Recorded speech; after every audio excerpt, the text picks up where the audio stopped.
England learned its cruelties early, and on that morning the lesson was delivered without mercy. In a market town folded beneath grey respectability, a young woman stood accused of a fault she had not committed, and the accusation was enough to ruin her. Eliza Moore had learned to lower her eyes before she learned to read, and she lowered them now as laughter crept like cold water across the cobbles. She did not cry because tears would have confirmed what the whispering mouths already believed, that poverty was a form of guilt.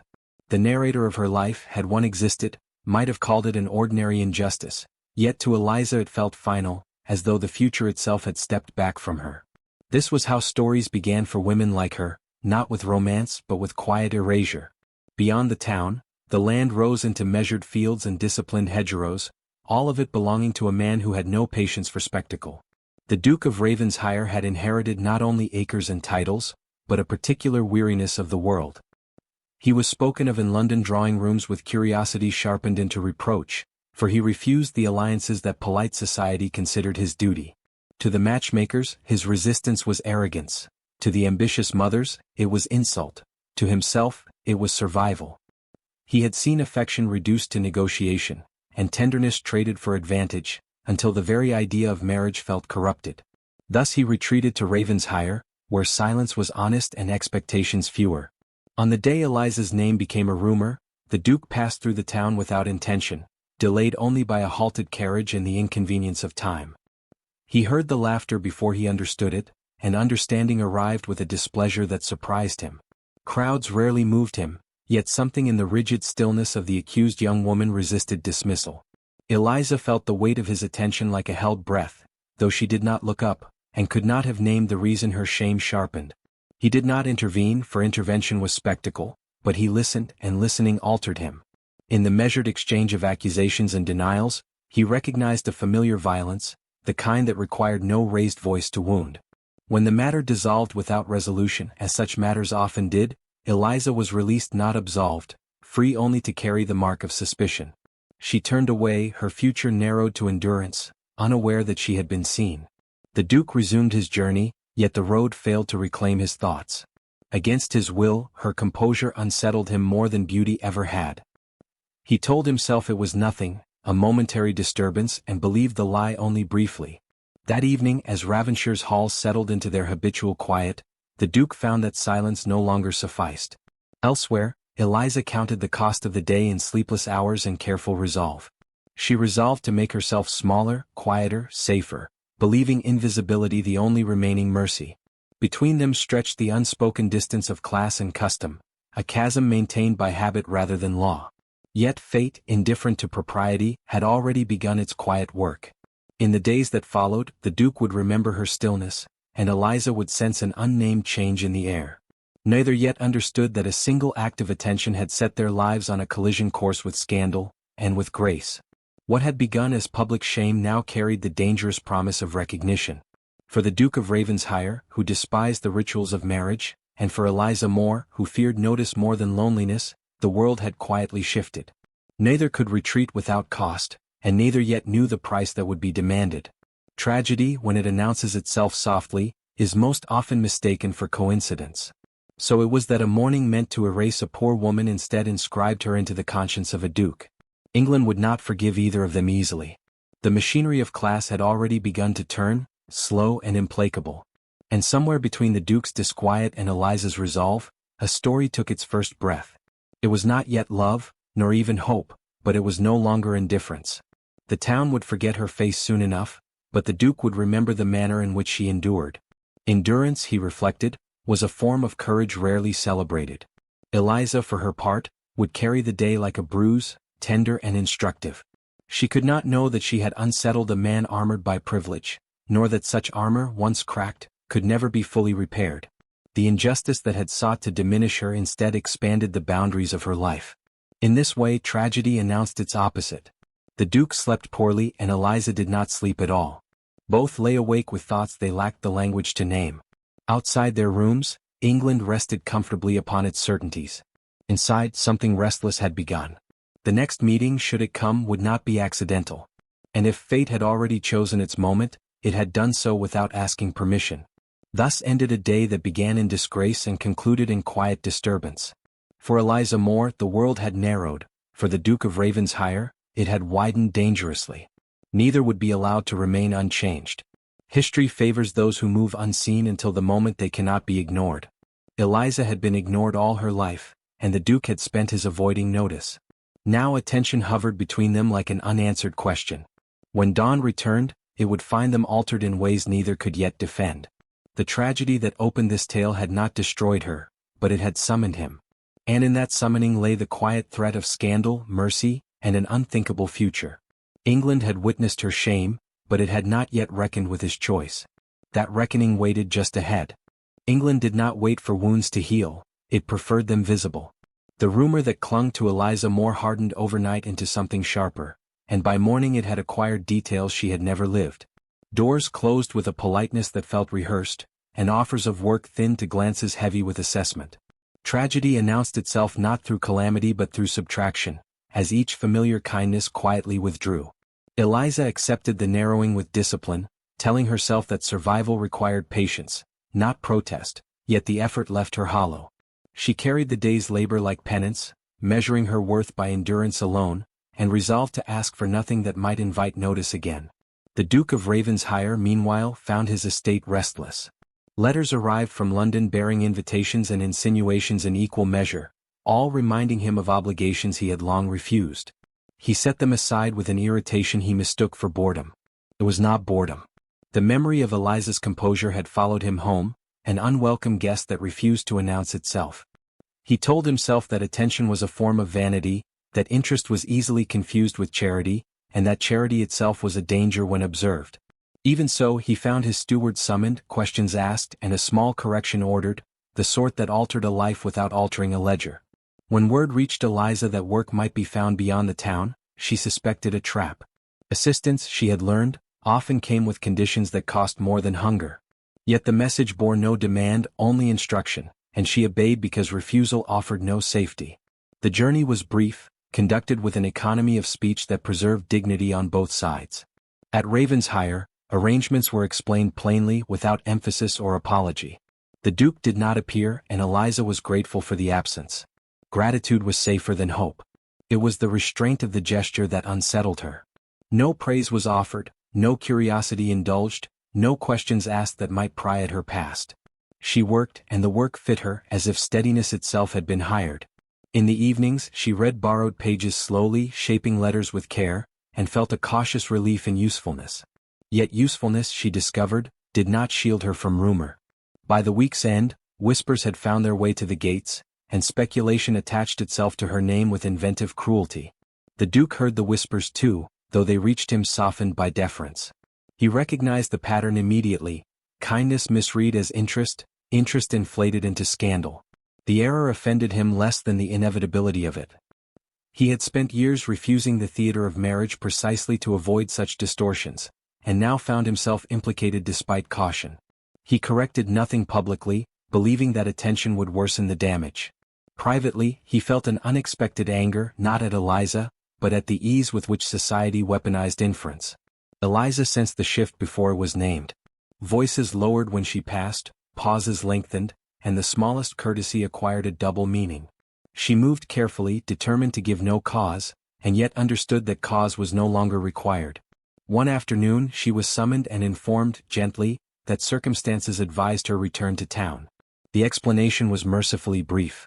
She accepted it without argument, though the decision hollowed her chest. To have been useful and then removed felt like confirmation of every fear she carried. The Duke learned of the dismissal after it had been arranged. The news struck him with an immediacy that startled him into speech. He countermanded the order, then reconsidered, recognizing that reversal would only magnify the story. For the first time he weighed the cost of silence against the cost of declaration, and found neither acceptable. The conflict he had avoided all his life had arrived regardless, demanding a choice he had pretended not to need.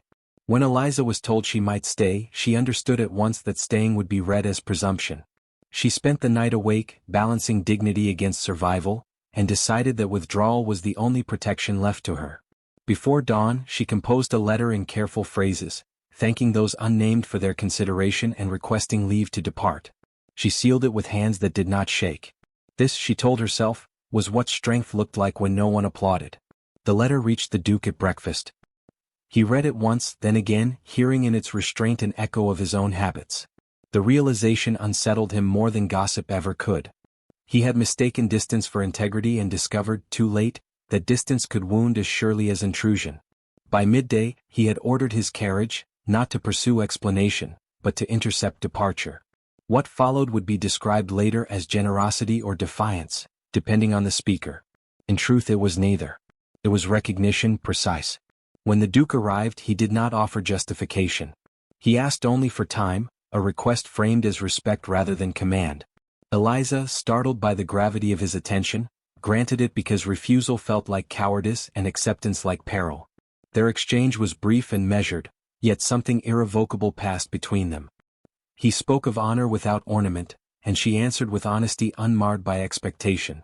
The space they shared was altered by mutual restraint, each aware that a single word too many might tip courtesy into scandal. When they parted, nothing had been resolved, yet everything had shifted. By evening the rumors had changed shape. Silence was now interpreted as strategy, restraint as secrecy. The town sharpened its interest and London prepared its judgments. Eliza packed her few belongings, uncertain whether departure or remaining would injure her less. The Duke returned to Ravenshire with a resolve he did not yet name. The tragedy that had begun in erasure now threatened exposure. Somewhere between withdrawal and declaration lay a path neither could yet see. The next step would not be invisible.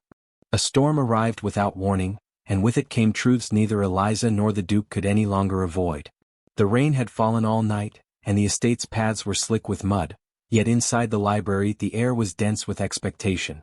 Eliza had agreed to meet him only because civility demanded it, but as she crossed the threshold, the weight of the preceding days pressed upon her. She carried no illusions, only a careful composure, while the Duke, seated beside a fire that did little to warm his thoughts, measured the intervals between words with precision. The room smelled of old paper, polished wood, and the faint trace of tobacco, the familiar comforts of a man who preferred life managed and ordered. That evening would be neither managed nor ordered. The Duke spoke first, his voice steady, but tinged with a gravity reserved for matters of principle. "Miss Moore," he began, "I am a man who has long avoided what society demands, and I have done so with intent. I have refused alliances that would have advanced my influence, preserved my reputation, or pleased my acquaintances. Yet I find, inexplicably, that in your presence I am unsettled. You must understand this is not inclination to frivolity, nor an indulgence of whim." He paused, eyes fixed on the fire, but occasionally lifting to gauge her reaction. Eliza remained silent, her hands folded neatly, her expression calm but alert, each nerve attuned to the weight behind his words. "I have observed you," he continued, "not for beauty, nor for wit, nor for ambition, for you possess none of the guile celebrated in drawing rooms. I have observed you for steadiness, for decency, for an integrity unbent by circumstance. You endure without complaint what others would transform into spectacle. You are, in that endurance, remarkable." Eliza's breath caught, though she did not respond. She had anticipated lectures, admonitions, even polite dismissal. This was neither. It was recognition, and recognition carries a gravity that frightens the unprepared. "I do not offer congratulations," he said quietly, almost to himself, "nor assurances, nor the comfort of easy decisions.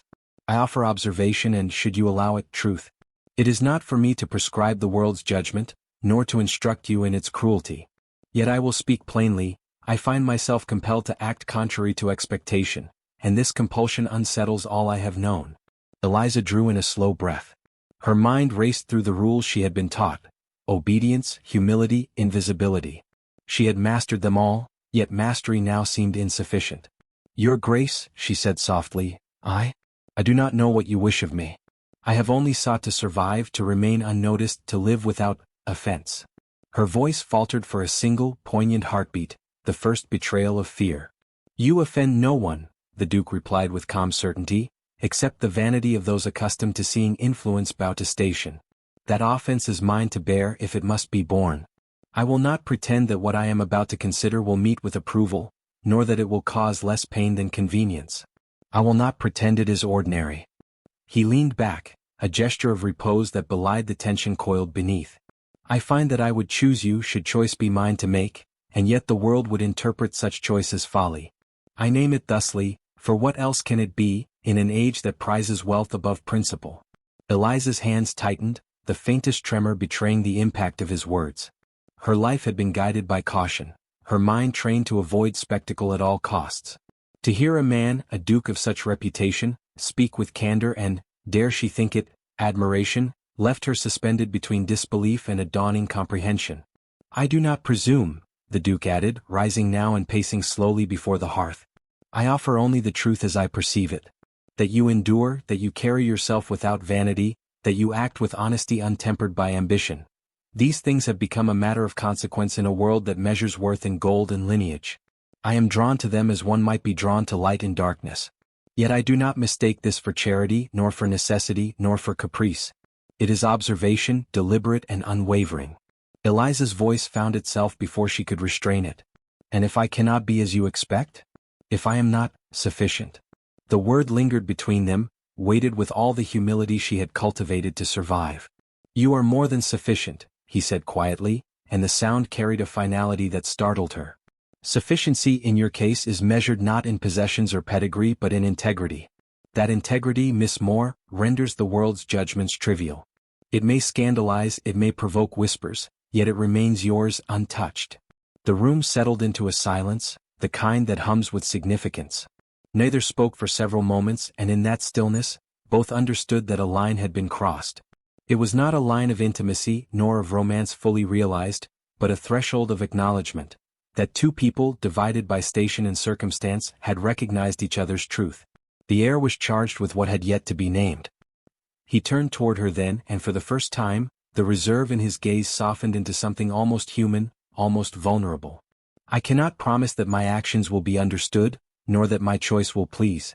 Yet you must know that I have chosen, internally, to consider you in a manner that defies expectation."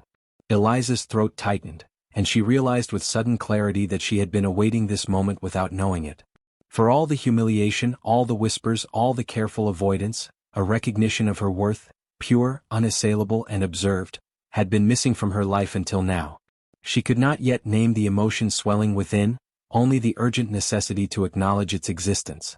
Before either could speak again, the library door opened, and the faint echo of staff footsteps reminded them of the outside world. The intrusion was mundane, yet in its ordinary persistence, it underscored the fragility of the moment. Whatever had passed between them would vanish unless acted upon, yet action carried consequences neither could yet measure. The Duke's final words hung in the room, low and deliberate. "Consider, if you will, what it means to endure in a world that misunderstands you, and to be seen nevertheless. You may choose to depart or to remain, but you will not be ignored. That is my declaration." Eliza's fingers brushed the edge of the table, grounding herself against a surge of emotion she had no name for.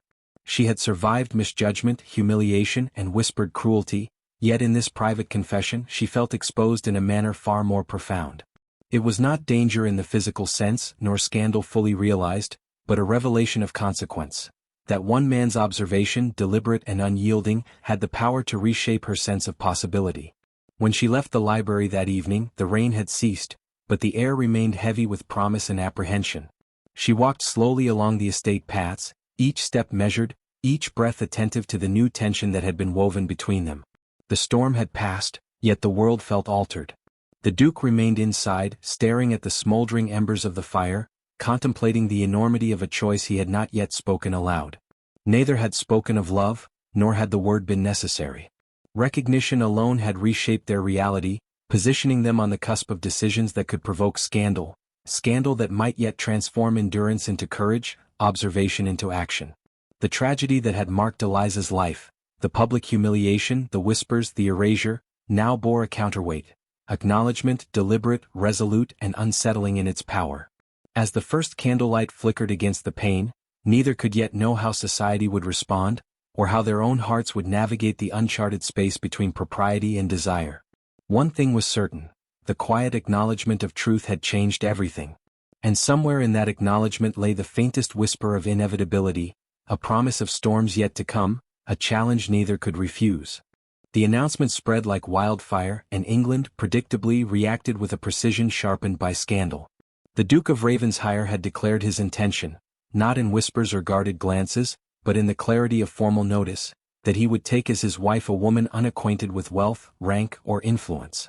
Eliza Moore's name, once a cipher of obscurity, now appeared in letters and conversation alike, and the world recoiled at the audacity. Tragedy, it seemed, had a public face, and hers had become the emblem of defiance. The Duke, accustomed to measured expectation, felt the full weight of scrutiny press upon the estate.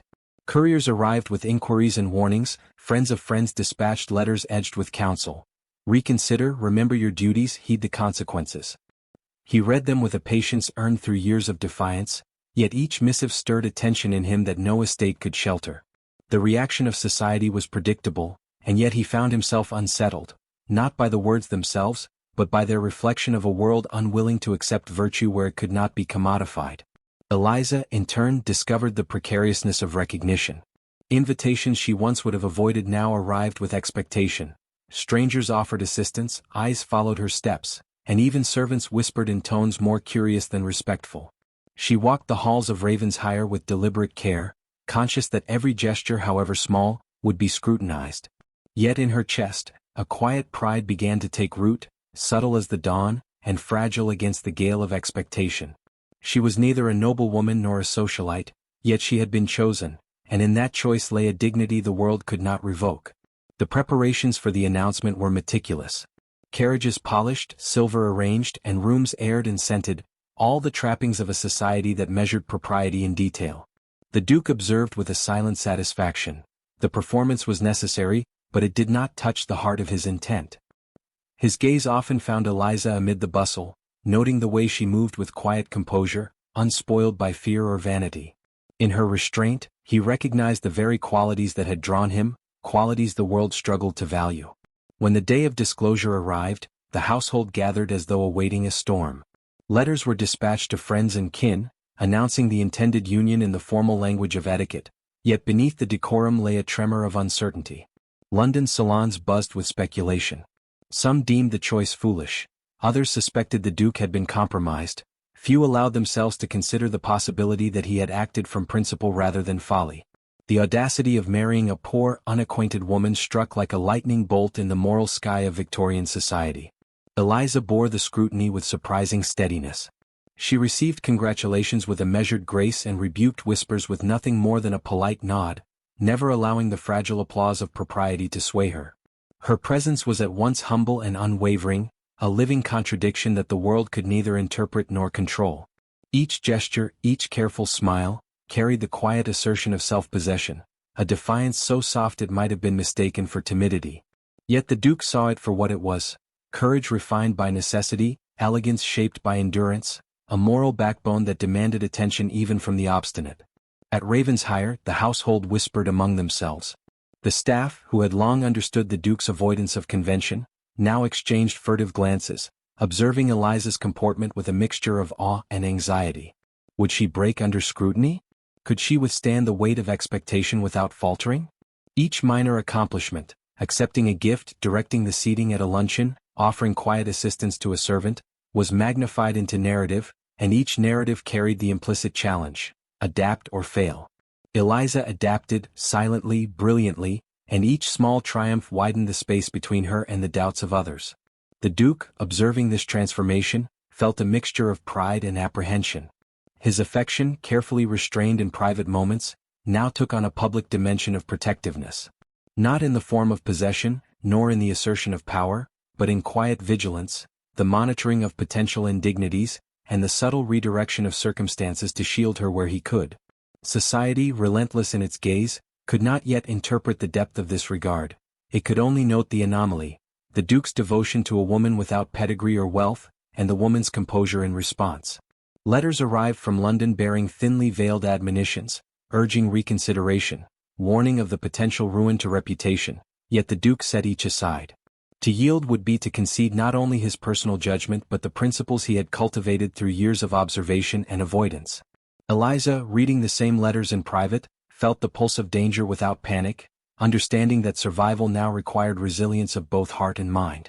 Together they were caught between society's expectations and their own quiet imperatives, neither fully prepared for the scale of consequence, yet both unwilling to retreat. The moment of formal announcement arrived with a tension that filled the halls like storm clouds pressing against the horizon.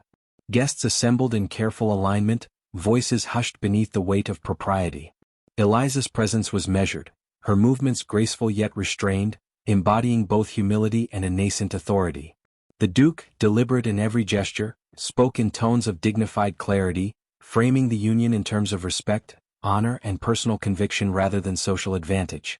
The words resonated far beyond the walls, reaching ears unprepared for such defiance of expectation. As the assembly dispersed, murmurs swirled like restless wind. Scandal, rumor, admiration and resentment jostled in equal measure, yet within the quiet of Ravenshire, a different narrative took hold.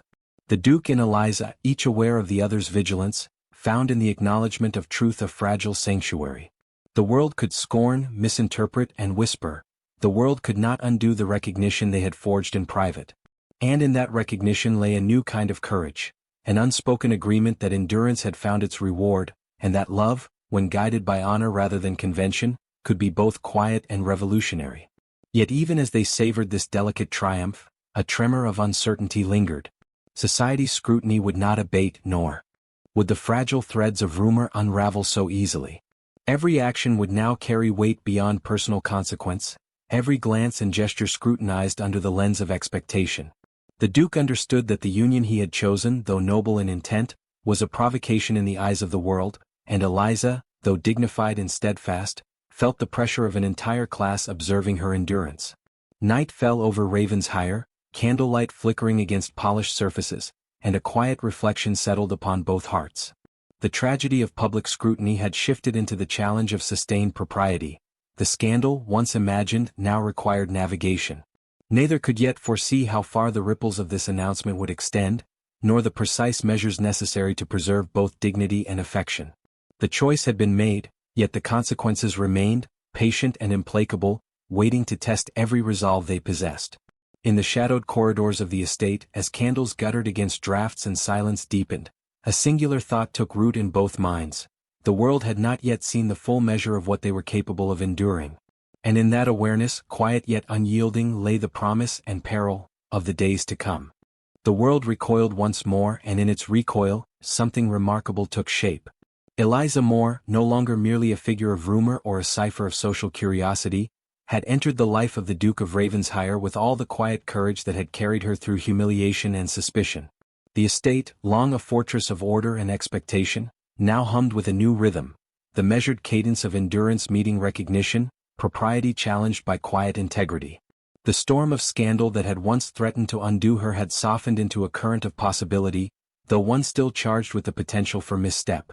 The Duke observed her from the shadowed threshold of the drawing-room, noting the way she moved among the household, speaking gently yet firmly, correcting a mislaid silver fork, attending to the needs of servants with a dignity that required no proclamation. Her presence transformed the estate, not in ostentation but in subtle authority. Where once the halls had echoed only with the routines of inherited power, they now contained the grace of moral resilience, the power of someone who had earned attention through virtue rather than expectation. The Duke's admiration, long private and disciplined, had become a steady, almost protective gaze, a quiet acknowledgement of the life they were beginning to share. London society, initially aghast, began to reconcile itself to the union in increments, like reluctant witnesses acknowledging a truth too persistent to deny. Gossip softened into cautious respect, and letters once laced with reproach became tinged with curiosity, a tentative attempt at inclusion. Yet the scrutiny never fully vanished. Each day required vigilance. Eliza learning the nuances of courtly expectation, the Duke tempering his own forthrightness, both navigating a labyrinth of custom that could ensnare the unwary. In these shared challenges, an intimacy of understanding began to grow, a language of glances, half-smiles and carefully chosen words, rich in nuance, heavy with unspoken meaning. The first formal gathering of their combined households marked a delicate triumph. Candles flickered against polished surfaces, the scent of fresh flowers mingling with old wood, and the air carried the quiet tension of anticipation. Eliza moved among the assembled guests with composure that belied the turbulence within, receiving inquiries with modest assurance, and offering opinions only when propriety demanded. Each nod, each measured response, was a statement of self-possession. The Duke watched from a distance, pride tempered by vigilance, prepared to intervene subtly should circumstance require. Yet she did not falter. Each small victory was private, invisible to the majority, yet monumental in consequence. In private their conversations deepened. Words once measured for propriety now carried weight of intention. They spoke of endurance, of morality, of the quiet rebellions that had defined their separate lives, discovering in each other a mirror of resolve. Eliza revealed the doubts that lingered despite her composure, the fear that recognition might crumble under scrutiny, the worry that virtue alone could not protect them. The Duke, for his part, disclosed the vigilance that had guided his refusals of society's expectations, and the unexpected stirrings that had accompanied her presence. They spoke not of romance as the world defined it, but of understanding, respect, and the subtle thrill of being known truly and deliberately by another human soul. Yet challenges persisted. Servants whispered, neighbors speculated, and distant relatives questioned the wisdom of a union that defied the arithmetic of wealth and rank. Each intrusion demanded tact, a blend of patience and firmness. Eliza, guided by a burgeoning confidence, learned to navigate these pressures, not by adopting affectation, but by applying the principles that had carried her through obscurity: honesty, dignity, and measured endurance. The Duke, his pride entwined with admiration, became both protector and witness, ensuring that every act of hers was framed by respect rather than derision. Together they enacted a quiet revolution, propriety tempered by principle, love expressed through vigilance and honor rather than ostentation. Time revealed the transformative power of their union. The estate, once a symbol solely of inherited authority, became a place where kindness and courage were quietly celebrated.